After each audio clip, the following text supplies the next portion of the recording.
पनवेलमधील बैलगाडा शर्यतीमध्ये गोळीबार केल्यामुळे पोलिसांनी कारवाई केल्यानंतर राहुल पाटील आणि त्याच्या सहकार्यांना कारागृहात राहावे लागल्याची घटना ताजी असतानाच गेल्या रविवारी नेरे येथे बैलगाडा शर्यतींचे आयोजन करण्यात आले होते। संध्याकाळी 4 वाजता या शर्यतींच्या सामन्यादरम्यान ठाणे जिल्ह्यातील अंबरनाथ ठोकेगाव येथील जयेश जाधव हा गंभीर जखमी झाल्याची तक्रार पोलिसांकडे आल्यानंतर पोलिसांनी शर्यतीचे नियोजन करणाऱ्यांवर गुन्हा नोंदवला आहे।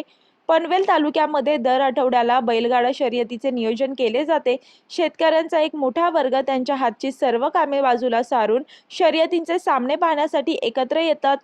यापूर्वी पनवेलच्या ग्रामीण भागात बैलगाडा शर्यतीचे आयोजन केल्यानंतर 2 गटात राडा झाला होता आणि किरकोळ भांडणातून सुरू झालेल्या या राड्यात एका गटाने थेट गोळीबार केला होता। पोलिसांना याबाबत काहीच माहिती नव्हती।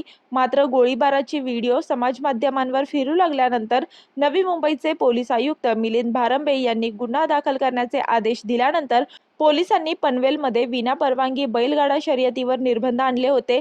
पनवेल तालुका पोलिसांनी याबाबत रीतसर गुन्हा नोंदवला आहे। मी वर्षा काटेकर, योद्धा न्यूज, नवी मुंबई।